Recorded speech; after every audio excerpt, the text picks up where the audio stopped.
Hey guys, welcome to the live stream. We're giving away some books today, so glad that you guys could make it. If you don't know who I am, I'm Cameron Bertuzzi with Capturing Christianity. This channel, we're aiming to expose the intellectual side of Christian belief. So I have 12 books that I'm giving away, and the reason why we launched this giveaway was because we wanted to close the gap. I had 12% left in order to raise enough funds to transition to full-time ministry with this ministry, with Capturing Christianity. And everyone that signed up from November 11th through November 28th was on our Patreon, which is just patreon.com/Capturing Christianity. Everyone that signed up, or if you increased your patronage during this time, through November 11th through November 28th, then you were automatically entered to win this 12 book giveaway, which I've got the whole stack here. Let me actually pull it out so you can see it. It's a whole stack of books here. 12 books. Yeah, and we did a whole live stream on just a little about each one of these books. So if you want to learn more about what we're giving away, then you can do that. So if you guys can't hear me, I'm not talking into the microphone. And then we also have a runner-up prize. So if you don't win all 12 books, then you can still win the runner-up prize, which is the Blackwell Companion to Natural Theology. It's an amazing, amazing book. If you haven't read this one, it's got, I think, 11 or 12 different essays that are about 70 pages long. It's some of the most intense intellectual arguments you've ever seen. Anyways, so that's what we're giving away today, and I'm really, really excited about picking this because obviously it means that we've reached 100%, which is still just crazy to me to think that I've reached my goal. My goal was already to get there by 2020, and we're already here by 2019, so that's amazing. God is good. You guys, thank you so much for joining me and supporting me. It means everything. It means a lot to me. So I really, really appreciate it. I can't say it enough. And I wanted to, before I select the winner, I'm going to do that in just a minute, but I want to just remind people why I'm doing this, why I want to go full-time with this ministry, why I think it's so important. The first reason is that I just love it. I have a passion about apologetics and philosophy and sharing the information that I've learned throughout my journey. It's an intense passion of mine where I literally dream about it. I dream about apologetics and philosophy in my sleep. So it's something that I'm super passionate about, and I think that you guys can see that. You can see that I'm passionate about this, and I sort of live and dream this stuff. Live and breathe this stuff. That's the phrase. So that's the first reason. Second reason is that it's vital, I think, for the growth of Christianity in the future, to teach apologetics, to inform people of the arguments for God's existence. The reason why my brother became an atheist was in large part due to the fact that he was not informed on apologetics. He didn't know that there were arguments for God that can withstand scrutiny at the highest academic level. So I think it's important going forward for Christianity. It also works. We've received emails from people and testimonials saying that this ministry has actually saved their lives. One person reached out to me and said that they were on the verge of committing suicide, and then they found out about Capturing Christianity and other ministries, and now they're no longer wanting to do that. So it's incredible that God is using this ministry to do that kind of thing.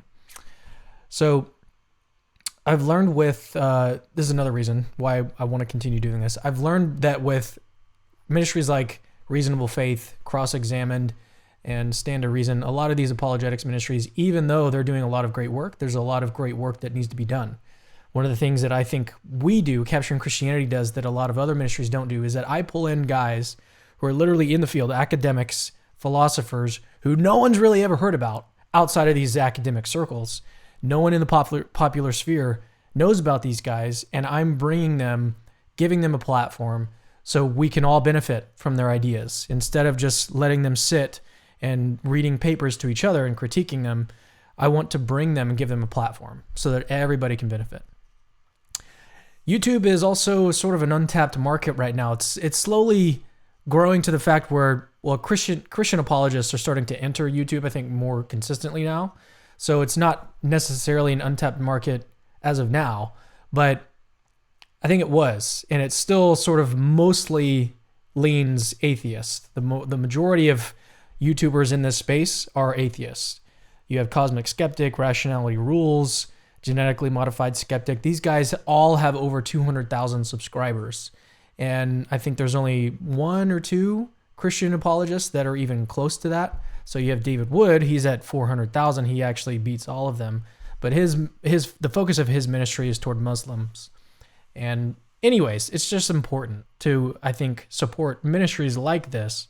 So those are some of the reasons why I'm going full-time into doing this ministry. And actually what I was doing today, I'm working on a video, the puddle analogy video. If you don't know what the puddle analogy is, it's basically sort of an objection to the fine-tuning argument or to design arguments for God's existence.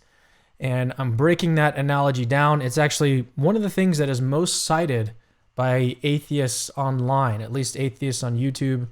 There's a few of them that I know personally that cite this analogy as like the thing that's either destroyed their faith or played a major part in destroying their faith. And so I'm taking a very, very close look at this analogy and seeing what can be said about it philosophically. So I just finished writing the script for that a couple days ago, and this morning I recorded the video. And so I've been editing this morning, and I'm pausing right now so that we can do this giveaway. But that's what I'm currently working on. And so, like I mentioned, going full time, when I say like I mentioned, I did an announcement video where I let everyone know that I was laid off of my job and I'm going into full time. And part of what going full time means is that I'll have more time to make more videos. And so this puddle analogy video has actually been taking a lot of work. I've been running it by other philosophers and other people that I know to help me spot holes in my arguments and responses and everything. So it's been what I've focused a lot of my attention on these last couple days. But the majority of my attention is still on raising funds, because even though I'm at 100% of my personal goal, my goal as a ministry is I'm at about 75% of the ministry goal. And so I think I mentioned this actually in our private Patreon group on Facebook. By the way, I'm one of the Bereans. Bereans is what it's called. I mentioned this in this group that although I've reached 100% of my personal goal, there's still more that needs to be done. There's still more that needs to be paid for. There's monthly dues for websites and software that I use and traveling. And so I'm going to actually make a breakdown of what these additional funds need to go to. And then I'll start to do like another fundraiser or another book giveaway or something so that we can raise the additional funds for the ministry. But I'm very, very thankful that I was able to reach 100% of my personal goal. And it's all in part to you guys. You are the reason why this is all possible. And so thank you. Thank you, thank you, thank you. All right, well, let's get to giving away these books. Let me just check the live stream, make sure everything's going on good in here. Okay, good. All right, so it doesn't look like we're having any issues. Well, let me go ahead and pull up my name picker wheel. And so I looked online to try to find something that was just going to be an easy way of selecting a name. I found this website that looks almost like a clown website. Anyways, hopefully you guys can see it. It looks like it's glitching here. My software is kind of going all over the place. And I'm still dealing with this cold, so don't worry about my sniffles.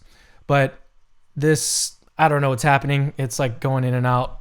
You guys can see, hopefully you can see what's going on. But what I'm going to do first of all is I'm going to click this wheel. And when I click it, it's going to spin, and then it's going to select a name. Actually, before that, let me go ahead and shuffle the names around a couple times so that you guys know that it's completely random. Let me pull up this scene here. I don't know if you can see my mouse, actually. Well, let me shuffle the names a couple times. 1, 2, 3, 4, 5. Okay, there's the shuffle. There's about 55 names, 55 people signed up during this time, and were automatically entered to win. So this first spin is going to be for all 12 books, and then the second spin is going to be for the runner-up. Now, let me mention this real quick. So if you are one of the people that win, if you are the person that wins, and you do not live in the United States, I'm not going to redo this. I'm going to reach out to you and see if you would like to help pay for shipping. Otherwise, we can't do it because it's going to cost too much money, basically. So if you want to help with shipping and you don't live in the United States, that's fine, but we just got to talk about it. But if you are in the United States and your name is chosen, then you don't have to worry about it. I'm just going to ship it to you for free. All right, that's the only thing to be aware of. And what I'm going to do, like I said, is spin this wheel, and we're going to get the name for the person who wins all 12 books. Man, this thing's just glitching out all over the place. All right, well, let's get this over with. Let me actually, let me pop back over to my live chat, make sure everything's going Going good. Everyone can see everything. And I can't find my window. So one second here. All right. Yep. Everyone's looking good. Okay. Here we go. So I'm going to spin the wheel and we're going to get our first winner. I don't know if you guys can hear that. You probably can't hear it. Here we go. Slowing down.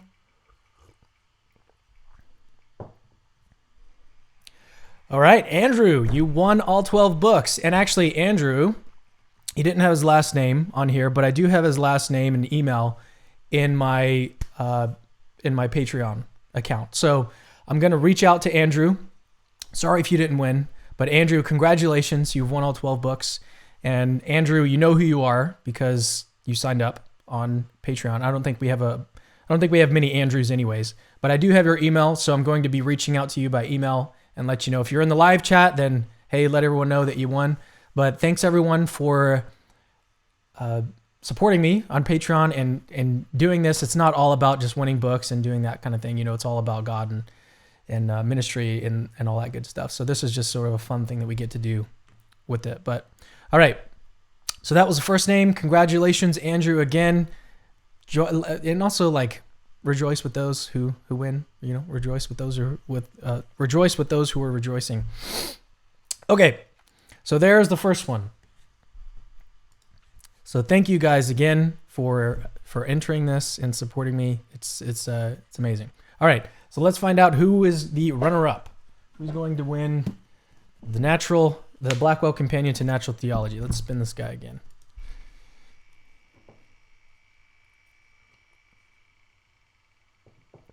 Do.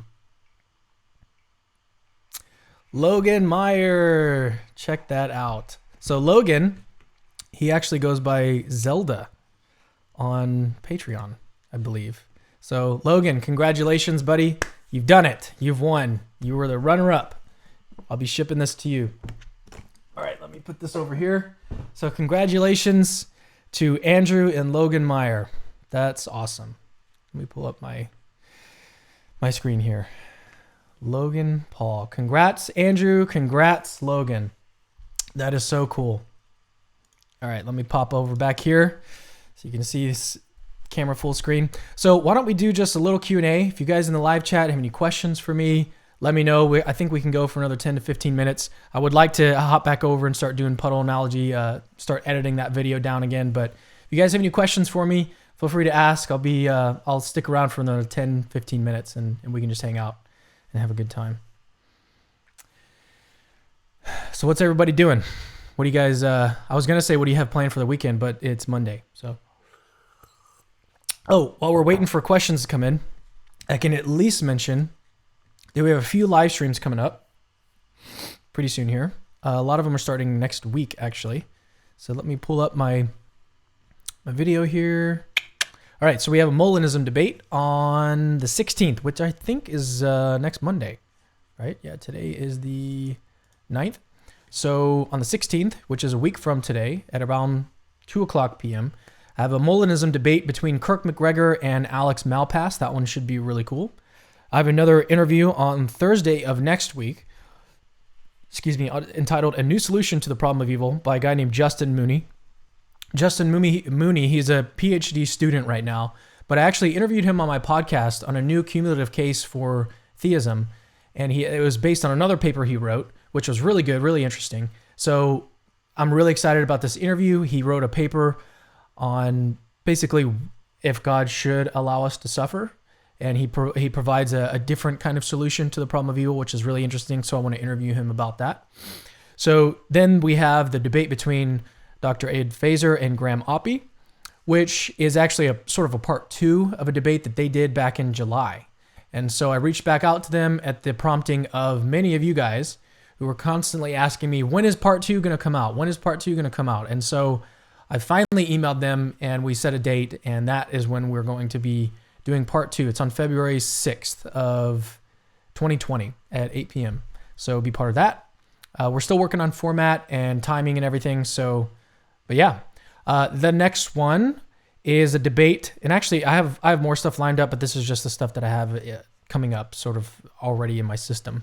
Another debate between Matt Dillahunty and Inspiring Philosophy. Is the resurrection justifiable? So if you're following this channel, you probably know who those two guys are. Inspiring Philosophy, his name is Michael Jones, and he runs the YouTube channel Inspiring Philosophy. He's got around 130,000 subscribers right now, I think. A lot. He's got a lot. And he's just awesome. If you know who he is, he does a lot of debates, and he does well in these debates. And so they've actually already debated on science, not science, but Christianity, if religion is beneficial to society, I think was the topic of the debate. So they had a debate on that, but they haven't debated whether or not the resurrection happened or whether or not it's justifiable. That's what we'll be talking about on our channel on April 2nd, which is, I think, a week before Easter. It's sort of an annual thing on my channel, actually, to have Matt Dillahunty on around Easter. So it's kind of turning into our thing. It's really interesting. Last year, he was on with Mike Winger. So that debate, if you want to see that debate, is in the archives. All right, well, let me pop back over to the live stream and see what questions we have. So first question is, would you be interested in getting David Bentley Hart or Trent Doherty on for an interview? David Bentley Hart, for sure. I don't know a whole lot about David. I've read part of his book on, I forget the name of it. I think it was on beauty, or maybe why Christianity is beautiful, or we should want Christianity to be true, or something like that. So David kind of strikes me as not a continental philosopher, but he's very poetic with his language. And that type of language kind of throws me off a little. And so I didn't make it through that entire book, but it seemed like like he was arguing some good things. But that's really that's like the extent of what I know about David. I know that a lot of people like him, and even a lot of atheists like him. So it'd be fun to have him on. So Trent, I'm also open to having him back on. So we're working through, actually, with our board, we're working through some of the particulars and getting him back on. But there's some things going on behind the scenes. That's why he hasn't been back on. And so there's a reason for it, but that's all I can really say about it. So I would like to have him on if it can work out. But if it doesn't work out, that's okay too. So here's another question. If the puddle in the puddle analogy had a puddle pirate, what kind of puddle pirate ship would be pirating the puddle? I don't even know what you're asking. I think you're just trying to make alliteration. All right. What are your thoughts on Molinism? So I lean toward Molinism. That is a subject that I haven't really spent a whole lot of time thinking about, other than the fact that I know that a lot of smart people fall on all sides of this debate. But it seems to me like the Molinist position makes sense, and I don't really see a whole lot of reason to reject it, which maybe that's just because I haven't looked into it, and I don't know all the arguments for and against. So I hold it tentatively. I hold Molinism. I would say I lean toward it maybe about I'm 60%, 65% confident that Molinism is true. It's not like a life or death type of view for me, so I don't really have a whole lot of reason to do it, I don't think. Anyways, or to look into it further. But maybe you guys can change my mind. I'm still open to hearing arguments on both sides, and I've even done a debate in the past on Molinism. So I think it's an interesting topic. Any chance on getting Alexander Pruss on here? Maybe try that again. So I don't think he's going to do it. And the reason for that is because I don't think he does live interviews. I don't think he does interviews really, even if they're recorded. I don't think that's just not his thing. I've tried reaching out to him. I've even tried to do like a written interview thing, and that didn't work out either. So I as awesome as it would be, I think that we can still benefit from his work, obviously. He's written stuff. He's written a lot of articles. His blog, he's always active on his blog. We can all benefit from the work that he's doing, but he may just not be available for interviews, for live interviews or recorded type stuff. So, and that's totally fine. You know, it's up to each individual to determine what they want to do. But I don't see it as a likely thing that's going to happen. So it's unfortunate, but like I said, I think we can still completely benefit from his work in other ways. There's another question from Spencer. Have you heard of Peter Hitchens? Yep. I was actually listening to a debate between Peter Hitchens and some other guy on the Unbelievable podcast, which is, I think, something that Justin Brierley recently posted again from their archives. So that was pretty cool. Christopher Hitchens' brother, and a great testimony to show how people with the same exact upbringing can come to different conclusions. Yeah, I think Peter's background is really interesting because and he'll explicitly say this, is that his holding to Christianity was because of fear. And I think that that's someone to say that explicitly, I think is very rare, and it certainly doesn't match my experience. I don't hold Christianity out of fear. Like, there's nothing about it that makes me fearful. So I think he's unique in that respect. I don't know that a whole lot of Christians that I know personally would admit that. Maybe it's something so deeply rooted and psychological behind the scenes that they don't recognize it. But I don't think that is really descriptive of a whole lot of Christians that I know that are involved in apologetics. But hey, I don't know. Someone asked, is it true that Chewbacca is Sasquatch? Is there any evidence in support of this? I'm not aware of any evidence for that claim. So we'd have to take a look at the evidence. We'd have to look at the literature. Someone says, Hudson Hopkins, have you read Craig Keener's book, Miracles, the Credibility of the New Testament Accounts? No, I've wanted to. It's just not something that I've gotten around to. I've actually used it for one of the videos that I did on the amputees video, which a lot of atheists got upset because I didn't actually go through and read all the accounts and check into them myself. But I basically mentioned that Craig Keener notes that there are certainly accounts of limbs growing back or regenerating. And so that's my extent, my awareness of that book. But I do want to eventually read it. And I think that miracles and I think Braxton Hunter is sort of tapping into an untapped resource of really good material, really good apologetics material, because a lot of people know that storytelling is a really persuasive way of getting people to come to your views.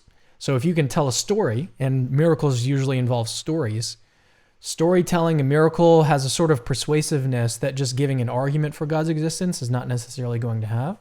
So I think that Braxton is sort of getting at this before everyone else, and I think it's really good that he's doing that. And I think that more apologists need to be emphasizing the fact that there are these miracle accounts, there are good stories to go along with it, and they captivate people and turn on your emotions to get you interested in what's happening and what you're being told. And stories interact with your brain differently than other stuff. And there's actually science that goes behind this. There's different hormones that get turned on when you hear a sad story versus a happy story. And when you're waiting for something for the next word that the person is saying, there's more stuff that's going on in your brain. Storytelling is very biological. So anyways, I need to see if I can get Leighton Flowers on to talk soteriology. Yeah, that would be cool. I actually met him. He was one of the speakers. I think he was one of the speakers. I could be mistaken. But I was speaking at a conference about a month ago, and he was there. So we met in person. It was great to see him. And he was actually the one I think sort of in charge of everything. But yeah, I would love to have him on, and we can talk soteriology. Maybe I could have him and Braxton Hunter on. We could talk soteriology, or maybe we can even do a debate with him, between him and someone else. That'd be cool. All right, we'll get one more question, and then I'm gonna get back over to editing this puddle analogy video. How about getting J.P. Moreland or Victor Raper in here? Argument from consciousness and the argument from reason. More philosophy of mind. Phaser would be good too. Yeah. So, Moreland, I've tried to have on in the past, and maybe I can reach out to him again. And it all really, I think, depends on his health, how he's doing health-wise, because he's usually dealing with a lot. He's had cancer several times, and he's undergone treatments for those. I don't know where he's at right now, mentally and physically and everything. So I think it's probably contingent on that, and I want to be respectful of his situation. So that would be really the only thing that I would want to watch out for with that. But I would love to have him back on. I tried to have him on, not back on, but I would love to have him on to talk Scientology. Yep. Is that what it is? Not Scientology, scientism. Scientism. The view that science is the only guide to knowledge, or something along those lines. Anyway, so someone just asked, have you read the Church Fathers? From my reading, they support the Catholic position. God bless. So I haven't read a lot of the Fathers. I've read a couple things, but I haven't done any kind of deep dives. A buddy of mine actually posted a 52 weeks of getting and reading the Church Fathers, which I probably need to get into. but I haven't done a whole lot of reading of the church fathers. I know that people come on both sides of that as well. So some people argue that the church fathers obviously don't support the Catholic tradition and others do. So I don't want to just give that as a cop-out either, but I think it's worth mentioning that people do come on both sides of this issue, and so it's not as black and white as it might seem, or someone might make it seem. I don't know. Anyway, so one last question from Nate 2D2, and then I'm gonna head over and start editing this video again. When can we expect your interview with Vocab Malone? Vocab is probably going to come probably in a couple months, 2 to 3 months. We talked about the Black Hebrew Israelites and how he responds to them, which was actually a really, really interesting interview. So that'll come out in a couple months. The interview that I'm working on right now with my videographer is the one from Bobby Conway. That's actually the shortest interview that we did those 2 days. It was about, I think, 20 minutes long. And so that's the first one that we'll be putting out. And it's already looking really, really cool. So I'm really excited about getting that out and all the other interviews out. But anyways, thank you guys for joining me. And if you did win, reach out to me. I'll reach out to you guys obviously as well. But if you won, then feel free to reach out to me on Patreon, or you can just message me on Facebook. You can email me, capturingchristianity@gmail.com. And yeah, so congrats to the winners again, Andrew and Logan. And Christianity is true, obviously. And yeah, until next time. If you have any recommendations on videos that you think I should do, now that I have a little bit more time, then let me know. Like, you can write it in the comments of this video. I already gave out my email if you want to email me. But yeah, really appreciate you guys supporting me and making this ministry a possibility. So it means a lot. Don't take it lightly. And I'll see you guys later.